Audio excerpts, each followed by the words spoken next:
for joining us today here at Cornerstone Church. We are a church that loves God and loves others. If you have any questions or would like to find out more, check us out online at bethaltochurch.com. We'd also love to connect with you in person. Cornerstone Church meets every Sunday morning at 10:10 in Bethalto, Illinois. We look forward to seeing you. And now, onto the message. Kind of anticlimactic there, wasn't it? Sorry. I don't have all the skills to make cool little bumper videos and stuff that are really cute and whatnot, but I don't know how to do that, so I don't do them. So, hey guys, I'm Pastor Phil, and I want to talk to you about not bumper videos today. I'd like to talk to you today about the incomparable power of Jesus. First of all, what a cool word, incomparable, right? So I'm thinking, it's incomparable. No, it's not. It's incomparable. It sounds fancier that way. You'll have more friends that way. Say it that way. It's not pretentious. It's fancy. So, I want to talk to you today about the power of Christ in all of its magnitude, but I only have about 25 minutes. So this is going to be lightning fast, but hopefully it's going to be thorough enough to get the message across. The problem talking about the power of Christ is that it's infinite, and it's hard to grasp infinity. If you can grasp infinity, then I doubt your sanity, and that's another topic altogether. It might be easier for us to start with something a little more easy to wrap our minds around, and that would be Superman. Now, I'm a huge fan of Superman. And you're like, wrap my mind around what? Like, around this awesome character. I mean, Superman is the greatest superhero of all. He was the first one. He's the best. All right? They literally created him and then broke the mold, and then Marvel stole the mold and copied him. But whatever. You know, like, he's amazing. He's got all this incredible power, right? And yet, he's always got a smile on his face until he doesn't, and then that's the time the bad guys should be afraid. I'm a huge fan of Superman. He is singularly the most powerful of all the superheroes, and I don't care what you Batman fans say about it, okay? All right? What is Batman? Just a disturbed rich boy. But Superman is incredible in all of his powers and abilities. And many people today, scholars, compare comic book heroes to the ancient myths of the Romans and the Greeks. And there's a lot of good reason for that, historically and in the depths of the stories themselves. But it's important today to note that these Greek mythologies, these Roman mythologies, live on today because people love these stories of power, these stories of heroes. And I want you to keep that in mind today as we explore part of the Gospel of Mark. Now, Mark is written to a Roman audience. These are polytheists, the Romans, okay? They believe in this God or that God, the God of weather, the God of the harvest. They've got all these different gods in charge of all these different things. And as polytheists, they worship each god for each problem. So you got a bad harvest, you go to the harvest god, right? You're a fisherman, you go to the sea god. And you got all these gods you go to for all your problems in life. And Mark is writing to these people. He's writing a gospel that's got short little stories, very quick, they're kind of choppy, the timeline's not always clear, and it's always, these episodes always center around Christ's miracles. It's an action gospel. You want Christ's teaching, you go to Matthew. Long passages of parables and stories and sermons. You want quick stuff, like you have attention problems, you go to Mark. Mark's just like, suddenly this, and then that, and then one day, this thing happens. And Mark's just like, if Mark were texting, it's all in all caps, okay? That's how Mark writes. Some of you type that way because you can't see the font, I understand. But it's meant to connote anger or excitement. Anyway, so Mark is writing a gospel that appeals to the Romans. It's fast-paced. Many folks call it the action gospel, okay? It's the action gospel. And it reads a lot like a Roman or a Greek myth, except, of course, it's true. But it reads a lot like that. It's a tale of Jesus going about doing these incredible things like Hercules might do, or like this demigod or that god might do. The difference, of course, is that Jesus is far greater than all of those myths because his stories are true. Look at the way Mark introduces his story. He's putting it for us right there at the very beginning. In Mark 1:1, he says, the beginning of the good news about Jesus, the Messiah, the Son of God. He's writing to polytheists, people who believe in many gods. And here he says this is the story of Jesus, the Messiah, the Son of God. The singular Son. Jesus is not one of many sons of God. He's not the son of one of the gods. He is the Son of God, capital G.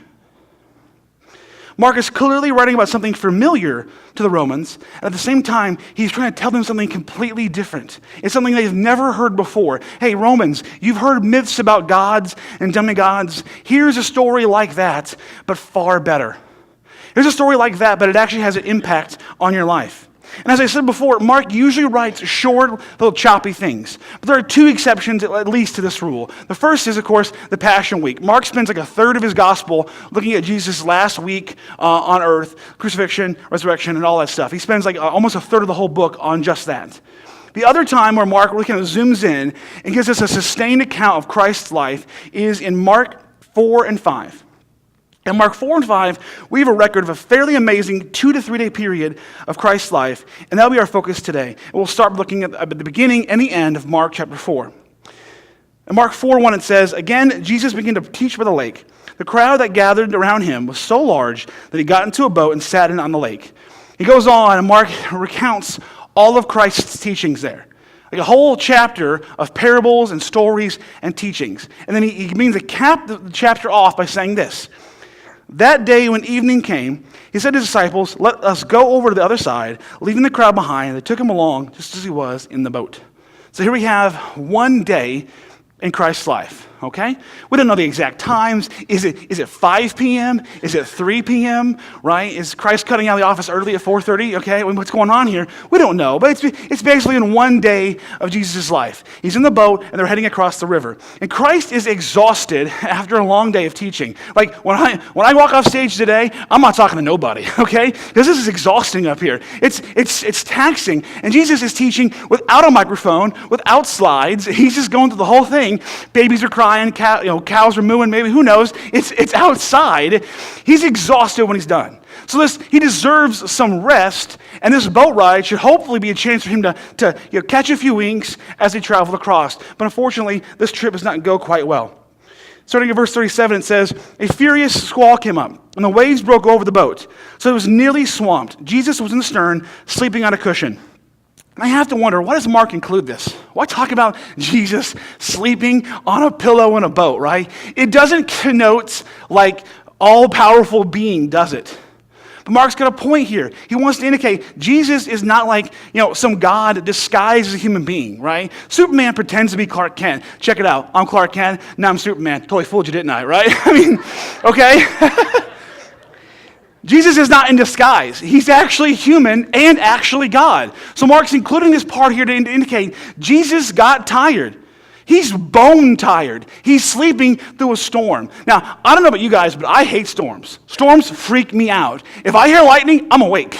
All right? But Jesus is not only sleeping through the storm, he's in a boat on the water. Okay? He is sleeping through a roller coaster. Okay? If you can do that, you might have sleep apnea. Okay? So, he's got some serious issues here. He's exhausted. He's tired. And the disciples, brave fishermen that they are, right? Brave fishermen who know storms in the water. They are handling this whole thing courageously, right? They're brave guys. We'll get back to that in a second here, right? And Mark is telling a story where Jesus is asleep in a boat on a storm, positioning him as a true human being. But in a minute here, we're going to begin to see that Jesus has power beyond any human being. And Mark is telling a story about someone very different to the Romans had ever heard before. In verse 39, or 38 rather, it says this, "Jesus in the storm, sleeping on a cushion. The disciples woke him and said to him, 'Jesus, don't you care if we drown?'" Some brave fishermen they are, right? Right? They've been on the boat before. They've seen the storms. They know how to handle it. And yet all of a sudden now they're freaking out. So either they didn't need their Wheaties that day, right? Or this is a huge storm and they're rightfully terrified. And they go to Jesus and they say, "Don't you care? We're going to drown. We're going to die here." Jesus got up, rebuked the wind, and said to the waves, "Quiet, be still." Then the wind died down and it was all completely calm. And just like that, the storm is over. There's no blustering from Jesus, right? He's not getting up there to the waves. "All right, guys, you know who I am. I know who you are. Let's calm the weather down." He just says it and it's done, right? He just says stop and it stops. And the disciples' reaction says it all. Gone is the terror for the storm. Now they're afraid of Jesus. They were terrified and asked each other, "Who is this? Even the wind and the waves obey him." And that's a good question to ask. Because as Orthodox, Jewish men, they would know no human being has power over the weather. No human being can command nature in such a way that this is something beyond anything they've ever seen or experienced. Clearly, Jesus has power over the natural world. He must then, in fact, be the Lord of all creation. He must be God. There's no other explanation for this. And all of a sudden, they just realized they've been hanging out with God, and they're a little bit afraid. I mean, think about it. They just woke God up from a nap. Okay? Now look, you wake me up from a nap, I'm groggy, I might swing for you, but I'm not going to connect, okay? Like, they just woke God up from a nap. They're terrified of him. He calmed the storm because he holds power over all the natural world, and this is fearsome power. The disciples were right to be afraid. The Roman audience reading this at the time had to be taking note of this incredible power displayed by Jesus. But Mark is just getting started. To be quaint, the Romans haven't seen anything yet. In Mark 5:1 it says this: they went across the lake. This is the same day. This is the same trip. They went across the lake to the region of the Gerasenes. When Jesus got out of the boat, a man with an impure spirit came from the tombs to meet him. Just after Jesus has calmed a storm at sea, he's now barely set foot on land when another problem comes his way. The issue here, though, is nothing natural. This is not some storm on the sea. This man he's come face to face with is in the midst of a supernatural spiritual battle. This man is in the middle of a whole different kind of storm than what Jesus just calmed. This is a man who is broken from the inside out, overwhelmed by evil spirits. The people around him have tried to contain him and constrain him with chains, but he is broken loose. What kind of monster is this man? He's chosen to live among the tombs, and he cuts himself with rocks, and he cries out in the night. And then he sees Jesus, and the real screaming begins. What do you want with me, Jesus, the Son of the Most High God? In God's name, don't torture me. The demon-possessed man has barely laid eyes on Jesus, and he saw the power, and he begged for mercy. Continuing in verse 9, it says this: then Jesus asked him, what is your name? My name is Legion, he replied, for we are many. And he begged Jesus again and again not to send them out of the area. A large herd of pigs were feeding on the nearby hillside. The demons begged Jesus, send us among the pigs, allow us to go into them. He gave them permission, and the impure spirits came out and went into the pigs. The herd rushed down the steep bank and into the lake and were drowned. This demon-possessed man is begging Jesus for mercy. And yet we don't see that Jesus has really done anything to intimidate him. There's no visible flexing of spiritual muscles here, right? In verse 8, Jesus says, come out of that man. But that's basically it. He's not threatening him. He's not calling down fire and lightning and angels, right? Jesus hasn't gone Super Saiyan here. That's for the young kids over there, right? He's just talking to this guy, and this guy is begging for mercy. And it says that he asks him, right, to go into the pigs, and Jesus has to give permission. Now, let me pause here. I've got a theory about authority and power, okay? The louder you have to shout to get someone to obey you, the less power you have over them, right? This is why at my class, right, my first few years teaching, I would scream, right? I let my voice be heard. I rattled the rafters and the foundations, okay? I let it be known I was not happy. And then I realized that's not effective. So I just stopped talking. Nothing freaks out high school kids like a silent adult, right? I would just stand there. I'm like going, guys, shut up. Look at him. He's going to break. God, shut up. He's not talking. Can't you see man's not talking? We are dead. Shut up, right? This is Jesus' strategy. He's not shouting at this man. He's not threatening him. He's not screaming down threats of damnation towards these demons. He is literally just standing there and having a conversation. And the demons are begging for mercy. And without exerting so much effort as a slight nod of the head, he gives them permission to go into the pigs. This is the power of Jesus. This demon-possessed man saw it instantly, recognized it, and was rightfully afraid. I have a 7-year-old daughter. I can't get her to brush her teeth without all manner of threats of violence and various punishments, right? If you don't brush your teeth, I will punch you in the backside. That's not true, right? But, nothing works. Nothing works to get her to brush your teeth. Like, fine, let them rot out. I don't care. Then I'm like, I got to pay for dentures. Get in there and brush your teeth, right?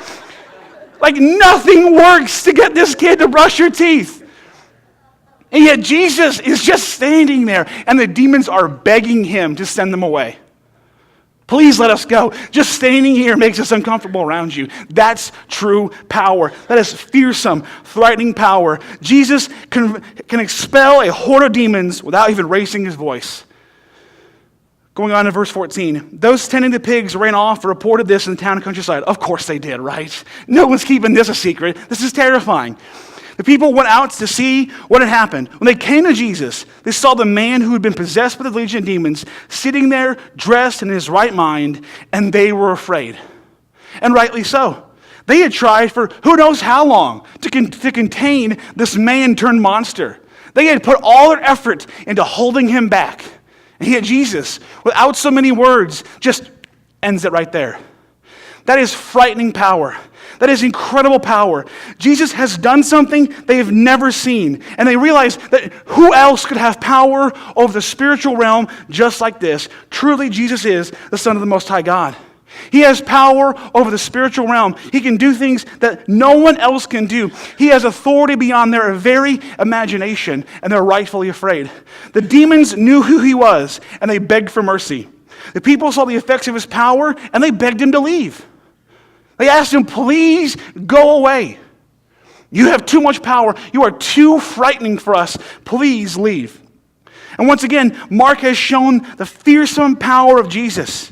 And yet, his story isn't over. Mark has even more to show us and his ancient audience. So the people are afraid of Jesus and his power. They ask him to leave, and Jesus obliges. He gets back in the boat. Verse 21.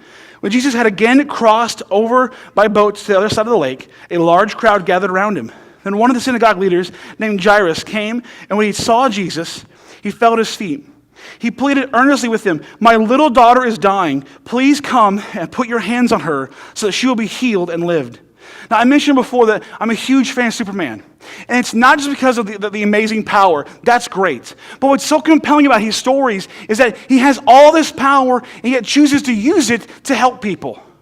He could tear the world apart, and yet he doesn't. He could do whatever he wants to do, and he doesn't. He tries to help people. And yet, because he is so strong, many times in the stories of Superman, people ask him to leave Earth. Because he's so powerful, they're afraid of what he could do if he wanted to. Superman has this fearsome, incredible power, but those who know him, those who are around him, know that he's kind. He's gentle. He wants to help, not to hurt. He is fearsome in power, but he's winsome in personality. And Jesus is the same way, but even more so. Here in Mark 5, we'll see it for ourselves. Jairus has approached Jesus out of the blue for help, and Jesus agrees. Jesus is not so high and mighty that he can't interrupt what he was going to do, whatever it may have been, to go and help Jairus. Jesus wasn't like on his way there. This guy interrupts him, shows up, and just drops his problem at his feet. And yet Jesus agrees to go and help. Jairus approached the most powerful man on earth, and he found him to be a friend. So he set off to go and help to heal Jairus' daughter, right? Jesus agrees to deviate, interrupt his day, and go and take care of this. But on the way, another eruption occurs. As a woman who's been suffering for 12 years, been sick for 12 years. She's been to doctors, and she's worse and poorer for all her efforts. She comes to Jesus because it's all she has left, and she's healed.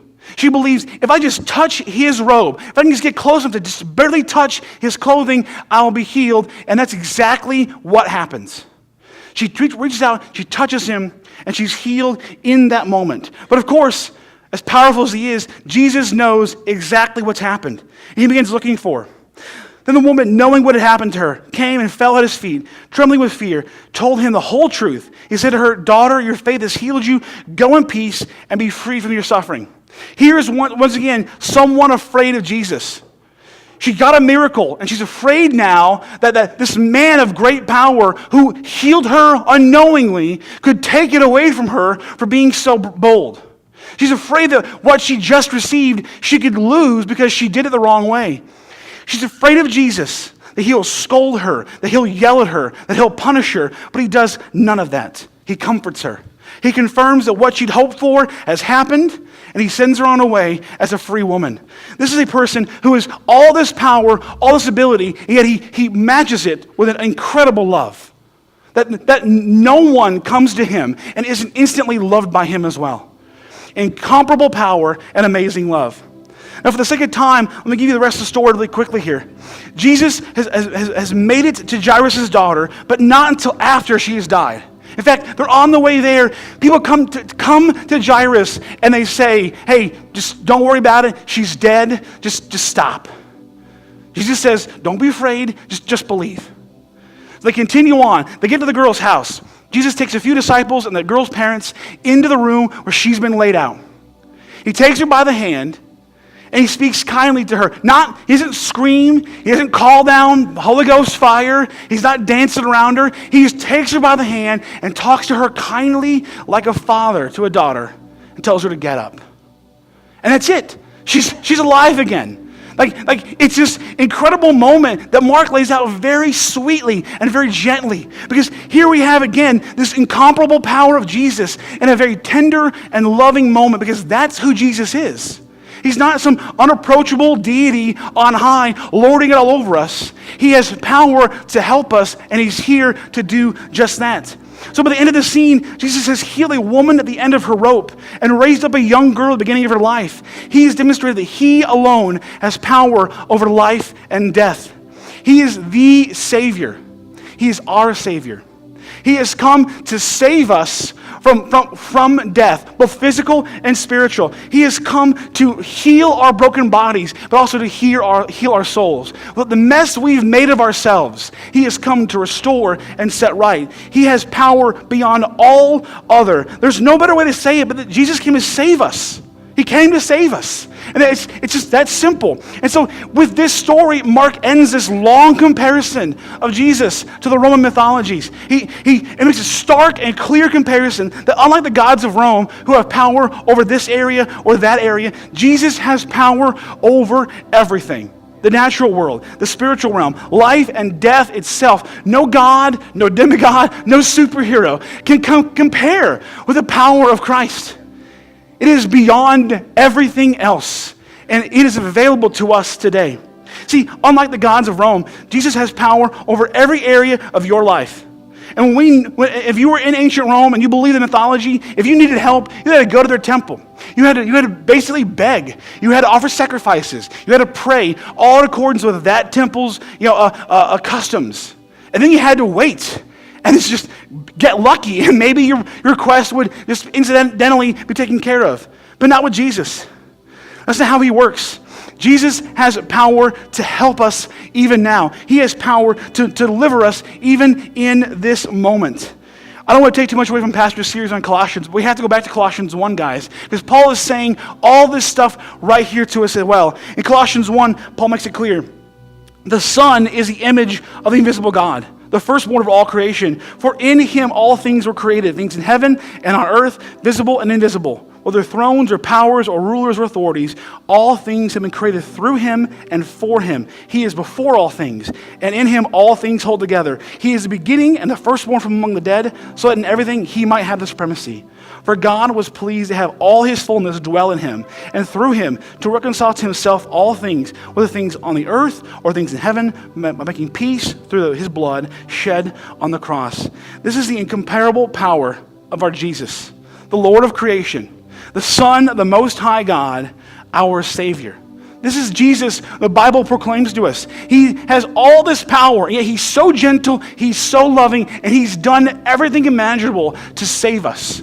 From ourselves, from our sin, from everything. No matter what we're going through in our life, whether it's our fault or not, whether it's our circumstances, or our family, or our own past, or our own present, he has come to save us from all of it. He is powerful, and he's approachable. He raises a little girl from the dead. The greatest miracle that can be done, he raises a girl from the dead. And he does it as gently and as lovingly as he could. That is the power and the love of Jesus.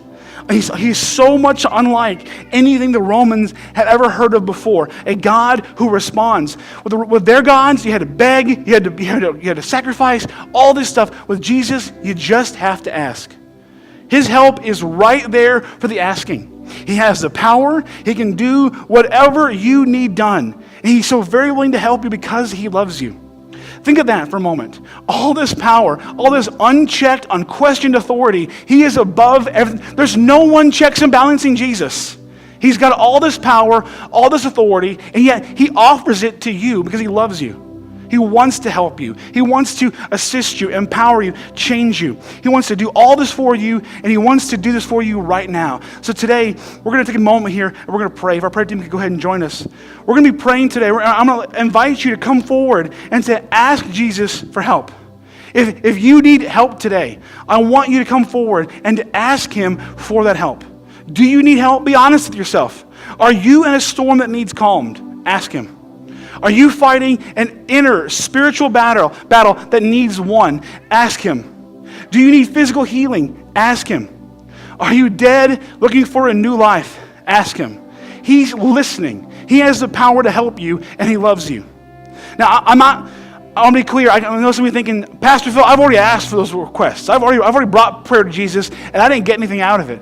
I want to be clear that not every prayer gets an immediate, instant answer. You might pray about your storm and it may not be calm today. Your battle may not be won in a moment today, and your healing may not happen just like that today. But the point is that when we pray, Jesus hears us. And he has the power, and he has the love for us. If I have to go through a storm, I'd rather go through it with Jesus. If I have to endure a battle in my soul, I'd rather endure it with Jesus. If I have to face physical illness, I'd rather face it with Jesus. And today, if you are dead and looking for a new life, if you are spiritually dead inside because you know that you don't know Jesus, you don't have that power, you don't have that love working within you because you are all on your own, you come forward today and you ask him for a new life, and that prayer will be answered today. Jesus is here. He is listening to your prayers. He is hearing you because he loves you and he desires to help you. Let's come forward today and let's seek his face. Let's bow our heads and pray. It was our honor to play a small role in what God is doing in and through your life, and we would love to continue that journey with you. To find out what your next steps could be in your relationship with Christ, check out bethaltochurch.com/next. Thanks for joining us again, and we'll see you next time.